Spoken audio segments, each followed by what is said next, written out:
네, 백나리의 이슈 저격 키워드 분석 본격적으로 시작합니다. 첫 번째 키워드 청와대 회동입니다. 유럽 순방을 마치고 돌아와 국내 현안과 맞닥뜨린 박근혜 대통령. 여당 지도부부터 만났습니다. 정기국회가 불과 이틀 남은 어제 오후였습니다. 박 대통령은 하반기 핵심 국정과제로 추진해온 노동개혁 5개 법안을 포함해서 주요 법안의 조속한 처리를 당부했는데요. 한숨만 쉬면 하늘에서 돈이 떨어지느냐, 골든타임 놓치면 기를 쓰고 용을 써도 소용없다. 이렇게 직설적인 화법으로 답답한 심경을 쏟아냈습니다. 김혜영 기자입니다. 19대 정기국회 종료일을 이틀 앞두고 박근혜 대통령이 청와대에서 새누리당 지도부와 전격 회동했습니다. 박 대통령은 이른바 경제활성화법, 테러방지법의 정기국회 회기 내 처리와 노동개혁 5법의 연내 임시국회 내 처리를 당부했습니다. 내년에 이제 국민을 대하면서 선거를 치러야 되는데 정말 얼굴을 들 수 있겠느냐, 국민 앞에. 뭐를 했냐 도대체. 이렇게 국민들이 바라보지 않겠습니까? 그래서 우리 할 도리는 해야 되겠다. 박 대통령은 특히 노동개혁 5법의 합의 문구를 두고 여야가 이견을 보이는 데 대해 국민의 기대를 허무는 일이라고 지적했습니다. 그러면서 경제 걱정을 백날하는 것보다 법안 처리를 조속히 하는 것이 진정 경제를 살리는 길이라며 입법 행동을 촉구했습니다.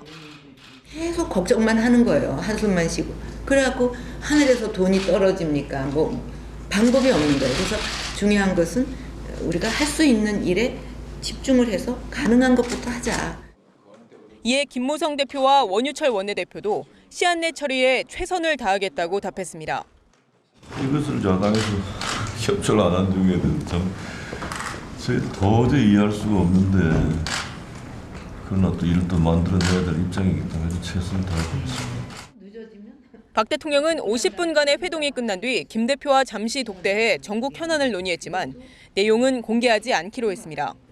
연합뉴스TV 김혜영입니다. 이렇게 박 대통령과의 회동이 끝나고 여당은 곧바로 단독으로 임시국회 소집 요구서를 국회에 제출했습니다. 정기국회 회기가 9일 끝나는데 다음 날인 10일부터 한 달간 임시국회가 열리게 됐습니다. 새누리당은 이번 임시국회에서 노동개혁 법안과 경제활성화 법안, 그리고 테러방지 법안 등을 통과시키는데 주력한다는 방침인데요. 리포트에서 보신 것처럼 박 대통령은 여당 지도부에 아주 강도 높은 발언을 쏟아냈습니다. 대통령의 발언 조금 더 들어보시죠. 골든타임이 있는데 그거를 놓쳐버리면 뭐 기를 쓰고 용을 써도 소용이 없거든요. 이것도 또 늦어지면 다 죽고 난 다음에 살린다고 할 수 있겠어요. 죽기 전에 치료도 하고 빨리빨리 좀 살려놔야지. 주요 법안 처리를 촉구하는 박 대통령의 고강도 발언 처음이 아닌데요. 황인성 아나운서, 지난달 국무회의 때도 고강도 발언이 이어졌었죠? 네, 그렇습니다. 지난달 24일 국무회의에서는 립서비스와 위선이란 용어까지 동원해가면서 국회 입법 지연 사태를 비판했습니다. 맨날 우리 경제를 걱정하면 뭐합니까? 맨날 앉아서 립서비스만 하고 경제 걱정만 하고 민생이 어렵다고 그러고 자기 할 일은 안 하고 이거는 말이 안 됩니다. 위선이라고 생각을 합니다. 지난달 10일 국무회의 때도 마찬가지였습니다. 어제처럼 총선 심판론을 거론하면서 국회를 압박했습니다. 국회가 이것을 방치해서 자동 폐기된다면 국민들은 절대 용서하지 않을 것이라고 생각합니다. 앞으로 그렇게 국민을 위해서 진실한 사람들만이 선택받을 수 있도록 해주시기를 부탁드립니다. 이렇게 연내 처리에 빨간등이 들어온 주요 법안에 대해서 박 대통령이 팔을 걷어붙이고 나선 셈인데 야당은 강하게 반발하고 있죠? 네, 그렇습니다. 새정치민주연합은 삼권 분립에도 명백하게 위배되는 일이라면서 강력 비난했는데요. 본인만 혈안이 된 법안이 통과되지 않는다고 호통이나 치는 대통령을 보고 있으니 국민은 분통이 터진다고 논평했습니다. 그러면서 대통령이 국회에 더 이상 이래라 저래라 간섭하지 말라고 받아쳤습니다. 네, 이렇게 강력하게 반발하는 야당. 새누리당이 단독 소집한 임시국회 의사일정 협의에도 응하지 않을 방침인 것으로 전해졌습니다.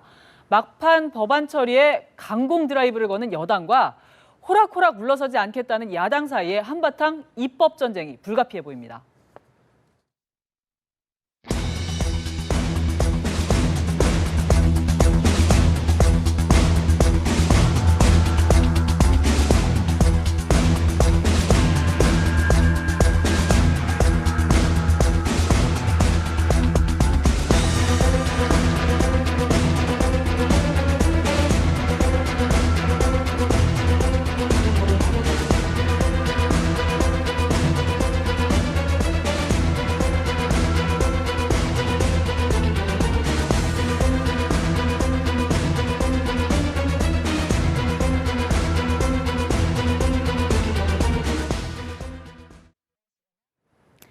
두 번째 키워드, 야당 분열 현실화합니다. 어제 열린 새정치민주연합 최고위원회의 사진입니다. 문재인 대표 바로 옆자리가 이렇게 비어 있습니다. 원내 사령탑인 이종걸 원내대표 자리인데 이날 회의에 나오지 않았습니다. 피치 못할 다른 일정이 있어서가 아닙니다. 당무 거부, 즉 사보타주입니다. 주류와 비주류의 갈등이 극한 상황으로 치닫는 새정치민주연합의 단면을 보여줍니다. 비주류 핵심 당직자 3명이 오늘 사퇴한다는 얘기까지 들려오는데 먼저 정영훈 기자의 리포트입니다. 비주류인 주승용 최고위원과 이종걸 원내대표가 최고위원 회의에 불참했습니다. 지난 4일 주 최고위원이 시작한 최고위 불참에 이 원내대표까지 가세한 겁니다. 많은 거를 가지고 있는 분이 더 많이 내려놓고 같이 내려놔서 당의 승리를 위한 일치에 같이 함께 해야 된다. 주 최고위원은 당무 보이콧에 이어 최고위원직 사퇴도 불사할 것으로 전해집니다. 비주류 의원 10여 명은 야권 대통합을 위한 구당 모임을 결성했습니다. 이들은 문 대표 체제로는 총선 승리가 어렵다며 혁신을 실천하는 전당대회가 필요하다는데 인식을 같이 했습니다. 호남의 박지원 의원도 문 대표의 결단을 거듭 촉구했습니다. 직접 탈당을 언급하지 않았지만 중대 결단할 수 있음을 내비치며 압박 수위를 높였습니다. 내일이라도 다가오는 미래에 어디에 서 있으려는지 저도 장담하지 못하고 있습니다. 문 대표의 혁신 전대를 재차 요구하며 최후 통첩을 한 안철수 전 대표는 지방으로 내려가 사실상 칩거에 들어갔습니다. 당 안팎에서는 손학규 전 상임고문과 신당 창당을 추진 중인 천정배 의원과의 접촉설이 끊이지 않고 있습니다. 특히 천 의원은 제1야당은 수명을 다했다며 안 전 대표에게 신당 합류를 주문하는 등 러브콜을 본격화하고 있습니다. 이런 가운데 야당 중진들이 문 대표와 안 전 대표의 정면 충돌을 우려하며 중재안 마련에 나선 것으로 알려져 추이가 주목됩니다. 연합뉴스TV 정영훈입니다. 문 대표는 안 전 대표가 거듭 요구한 조기 전당대회에 대해서는 직접적인 언급을 삼가면서 총선 채비를 서두르며 마이웨이 행보를 이어가고 있습니다. 한편으로는 안 전 대표가 예전에 제안했던 10대 혁신안을 당원 단규에 반영을 하면서 안 전 대표의 탈당 명분 차단도 시도하는 모습인데요. 박경준 기자입니다. 문재인 대표는 빗발치는 질문에 단합과 협력이란 단어로 답을 대신했습니다. 조기 전당대회는 대안이 될 수 없다는 뜻을 함께 내비쳤습니다. 만약에 그 방안이 적합하지 않다면 또 다른 방안이라도 어쨌든 그런 협력 체제가 모색될 것이라고 생각이 되고요. 우리 당이 나아갈 길은 그런 통합과 화합의 길이라고 생각합니다. 자신의 페이스북 글에는 가기로 목숨 걸면 지는 해가 문제랴라는 시의 구절을 인용하기도 했습니다. 이를 두고 문 대표가 안 전 대표의 거취와 관계없이 자기의 길을 가겠다는 뜻을 분명히 한 것이란 반응이 나왔습니다. 또 다른 협력 체제를 두고는 각 계파를 껴안는 통합선대위 구상을 꺼낸 것 아니냐는 관측이 제기됩니다. 문 대표 측은 안 전 대표의 탈당 가능성에 선을 그었지만 무엇보다도 안철수 의원은 새정치민주연합의 창당 주역입니다. 그런 분이 당을 깨고 탈당을 한다라고 하는 것은 생각하기 어렵고 측근들의 이런 태도는 격앙된 안 전 대표를 되레 자극하는 것으로 해석될 만큼 당내는 일촉즉발의 분위기입니다. 이런 와중에 문 대표는 최고위에서 부정부패 혐의로 기소만 돼도 당원권을 박탈하는 내용 등을 비롯한 당원 당규 개정안을 논의하며 속도전을 이어갔습니다. 과감한 혁신 드라이브로 안 전 대표의 탈당 명분을 없애고 비주류의 지도부 와해 시도를 꺾겠다는 의도로 풀이됩니다. 문 대표는 다음 주까지 후보자 검증위원회를 설치하는 등 당을 총선 체제로 조기에 전환한다는 계획입니다. 연합뉴스TV 박경준입니다. 이렇게 고삐를 바짝 쬐는 문 대표에 맞서서 비주류위원 10명, 10여 명은 안 전 대표가 탈당을 결심하면 따라 나갈 태세를 내비치면서 주류를 압박하고 있습니다. 여기에 주승용 최고위원도 사퇴를 했는데 지금 안 전 대표는 칩거 상태로 장고에 들어갔습니다. 각자가 제 갈 길을 가면서 새정치연합은 절체절명의 위기에 봉착한 분위기입니다.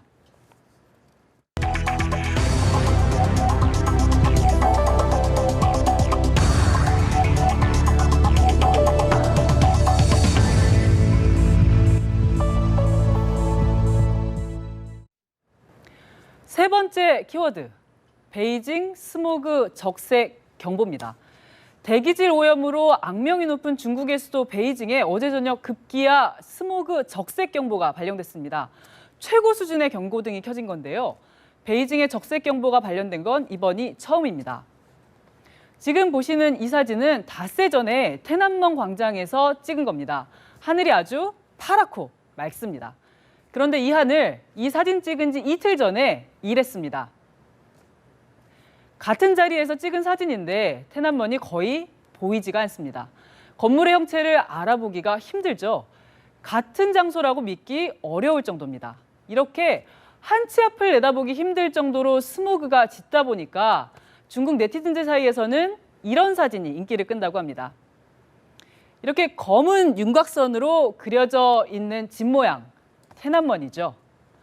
여기 이 사진에 윤곽선으로 표시된 게天安문 광장의 인민영웅 기념비입니다. 그리고 다음 사진은 중국 관영 매체인 CCTV 본사 건물을 이렇게 형체만 보여줍니다. 스모그 속에 풍경 사진을 찍고 원래 건물을 윤곽선으로 이렇게 표시해서 스모그가 얼마나 짙은지를 보여주는 합성 사진이 이렇게 유행처럼 번지는 겁니다. 베이징은 지난달 27일부터 최악의 스모그 사태로 몸살을 앓고 있습니다. 지난달 30일에는 미세먼지 수치가 세계보건기구 기준치의 40배 수준으로 치솟기도 했습니다. 결국 어제는 사상 처음으로 1등급 경보인 적색 경보가 발령됐습니다. 오늘 오전 7시부터 모레 정오까지 베이징은 최악의 스모그에 갇혀 있게 됩니다. 스모그에 강타당한 베이징, 사진으로만 봐도 아주 숨이 막힐 것 같은데요. 한국에는 지금 당장 영향은 없다지만 혹시 모를 상황에 대비해서 우리도 예보 체계와 대비책 돌아봐야겠습니다.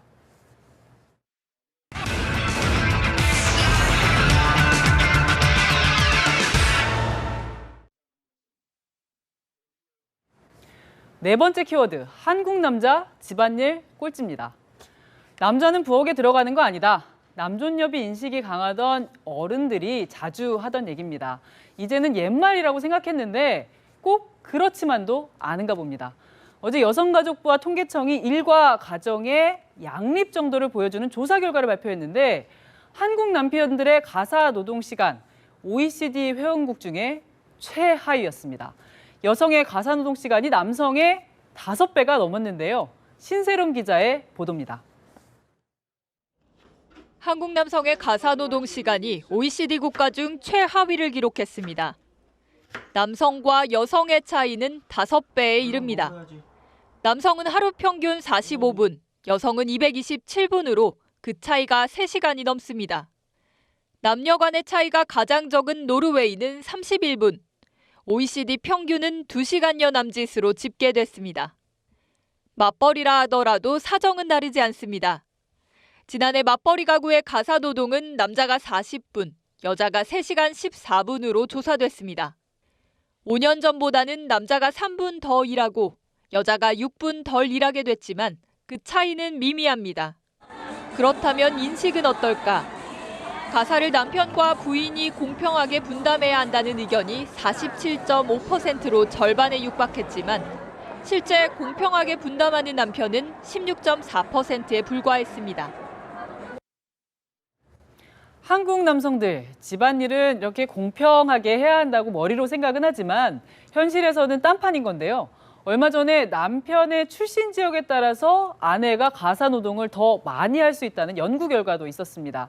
남아 선호 사상이 강한 경북 지역 출신 남편과 결혼했을 때 인천 남성과 결혼한 여성에 비해서 하루 65분, 그러니까 1시간 이상 더 가사 노동을 하게 된다는 겁니다.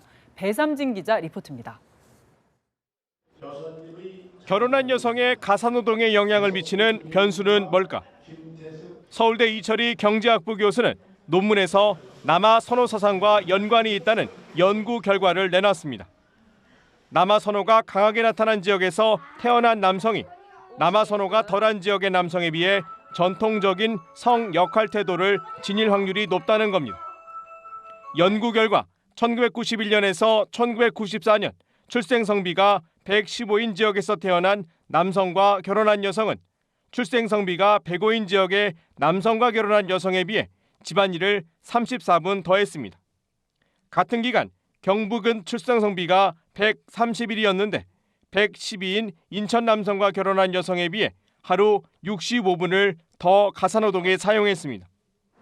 남편이 전통적인 성 역할에 가깝다고 응답할수록 부인의 가사노동 시간이 길어진 겁니다. 이번에 나온 통계청 조사 결과로 가사노동 시간 말고도 우리 국민이 일과 가정을 어떻게 양립하면서 살아가고 있는지 전반적으로 파악할 수 있었는데요. 맞벌이 부부는 사상 최고치를 기록했습니다. 어린 자녀를 돌보기 위해서 육아휴직을 하는 사람은 늘고 있었는데 복직하지 못하는 사람도 많았습니다. 박상률 기자가 알아봤습니다. 갈수록 필수화하고 있는 맞벌이. 지난해는 맞벌이 가구 비율이 통계조사 이래 최고치였습니다. 지난해 10월 기준 맞벌이 가구는 518만 가구인데 한 해 전보다 13만 가구 늘며 부부 가구의 44%에 육박했습니다. 애기 키우는데 사립 유치원이면 한 달에 기본적으로 한 5, 60이 들어간다고 하는데 솔직히 남편 월급만 가지고 외벌이로 그걸 감당하기에 넉넉한 집이 몇 집이나 될지. 아이 키우는데 쓰는 돈이 늘면서 나라에서 쓴 보육재정도 사상 최고였습니다. 정부 지원과 동시에 어린 자녀를 직접 키우려는 부모도 늘었습니다. 지난해 육아휴직을 쓴 사람은 7만 명으로 1년 새 10% 이상 늘었고 아빠의 육아휴직도 처음 3천 명을 넘었습니다. 저도 이제 자녀가 태어난다면 앞으로 쓸 생각이 있습니다. 우리 사회적으로 봐서도 굉장히 바람직한 현상이라고 생각을 합니다. 하지만 육아휴직자 10명 중 4명은 회사로 다시 돌아오지 못하는 것으로 나타났습니다. 육아휴직 쓰는 사람이 는다는 건 반가운 일인데 10명 중 4명이나 직장에 돌아오지 못한다니까 육아휴직 쓰기가 아직은 겁나는 분 많을 것 같습니다. 맞벌이하는 아내들도 일 끝나고 집에 와서 3시간 넘게 가사를 돌봐야 합니다. 집안일도 노동입니다. 우리 남편 여러분들 오늘부터라도 고통 분담 좀 하시죠.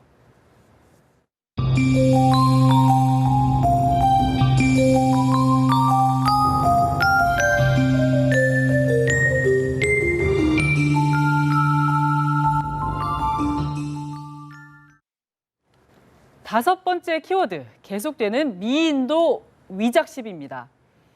이 그림 보이십니까? 미인도입니다. 지난 10월에 뒤늦게 천경자 화백의 별세 소식이 전해졌을 때 다시금 논란이 됐던 작품이라서 기억하시는 분들 아마 많으실 겁니다. 천화백이 내 작품이 아니다라고 분통을 터뜨렸는데 국립현대미술관이 진품이 틀림없다 그런 결론을 내려서 그런 문제가 됐던 그림입니다. 천화백이 떠난 지금도 위작 시비는 계속되고 있습니다. 유족이 국립현대미술관에 위작임을 시인하고 사과하라 이렇게 요구한 건데요. 먼저 신세롬 기자의 리포트로 위작 논란 짚어봅니다. 우리나라 대표적 여류 작가로 꼽히는 천경자 화백. 1952년 작품 생태로 일약 화단의 스타 작가로 떠올랐습니다. 뱀과 꽃, 여성을 소재로 한 채색화는 남성 중심의 미술계의 혁명과도 같았지만 1991년 절필을 선언한 뒤 한국을 떠났습니다. 대표작 미인도를 두고 작가 본인이 위작이라는 의견을 밝혔지만 소장자인 국립현대미술관이 진품이라는 주장을 굽히지 않았습니다. 자기 그림도 몰라보는 화가라는 수군거림에 몸과 마음이 쇠약해져 결국 한국을 떠날 결심을 세웠습니다. 1995년 대규모 회고전을 마지막으로 미국으로 이주했고 자신의 작품을 서울시립미술관에 기증했습니다. 이후 수년간 국내 미술계와 소식을 끄는 천화백. 지난 2003년 뇌출혈로 쓰러졌다는 소식이 들려왔지만 사실 여부와 심지어 생사조차 확실히 확인되지 않았습니다. 급기야 대한민국 예술원은 지난해 2월부터 수당 지급을 중단했고 유족들은 작품을 기증했던 전남 고흥군과 서울시에 관리 소홀을 이유로 반환을 요청하는 등 고국과의 갈등이 끊이지 않았습니다. 그림 잘 모르는 분들이라면 언뜻 청경자 화백 작품과 분위기가 좀 비슷하다 이렇게 생각하실지도 모르겠습니다. 이 그림에 대해서 천화백은 왜 자기 그림이 아니라고 했던 걸까요? 황인성 아나운서가 살펴봤는데 어떤 이유였나요? 네, 천화백은 위작 시비가 일어났던 1991년 언론 인터뷰에서 자신의 작품은 혼이 담겨 있는 핏줄이나 다름없다면서 자신의 작품을 구별 못할 작가도 있느냐고 답답해했습니다. 특히 자신은 미인도처럼 머릿결을 새카맣게 칠하지 않는다. 그리고 머리 위에 꽃이나 어깨 위의 나비 모양도 내 작품과 다르다고 항변했습니다. 천화백이 작고한 뒤에도 유족도 같은 주장을 했는데 들어보시죠. 목에 칼이 들어와도 내 자식이 아니다 그랬는데 미술 연구하시는 분들이나 누군가 파고들어서 기록을 남겨야 된다고 생각합니다. 미인도가 그려진 연도가 있는 그 연도에 1971년이라면 72년, 73년, 70년, 69년 그때 나온 그 달력에 있는 그림을 제가 다 모았습니다. 그래서 그 여인의 입 모양, 귀 모양, 머리 모양 이것을 다 비교를 해봤습니다. 하나도 맞아떨어지는 게 없었습니다. 네, 이렇게 유족 역시 미인도가 천화백의 그림이 아니라면서 국립현대미술관에 위작임을 시인하고 사과하지 않으면 수사를 의뢰하고 소송을 제기하겠다고 통보를 한 겁니다. 그런데 이 위작 시비가 얼마 전에도 재현이 됐어요. 미인도를 위조했다는 사람을 수사한 전직 검사는 위조된 게 맞다 이렇게 말을 하고 국립현대미술관의 전 학예실장은 위작이 아니다 이렇게 맞섰죠? 네, 그렇습니다. 1999년에 미인도를 위조했다고 진술한 고서화 전문 위조범 권모 씨가 있었는데 이 권 씨를 수사한 전직 검사가 최근 위조가 맞다고 본다고 개인 의견을 밝혔습니다. 권 씨의 태도나 진술을 보면 거짓말이 아닌 것 같다는 겁니다. 그런데 국립현대미술관 학예실장을 지낸 정준모 평론가는 권 씨가 1984년에 미인도를 그렸다는데 이 미술관에 미인도가 들어온 건 그 이전인 1980년이라고 주장했습니다. 미인도를 위조했다는 권 씨의 말이 맞지 않는다는 겁니다. 위작 논란에 절필을 선언했던 천화백, 고국을 등지고 미국으로 떠나는 마음이 이루 말할 수 없이 착잡했을 텐데 고인이 된 지금도 위작 시비는 현재 진행형입니다. 미술계 최대의 위작 스캔들이었던 이 사건, 말끔하게 정리가 좀 돼야 고인의 떠나는 길도 편하지 않을까요? 자기 작품도 못 알아보는 작가라는 오명, 잘못된 거라면 벗겨주는 게 살아남은 자들의 도리겠죠.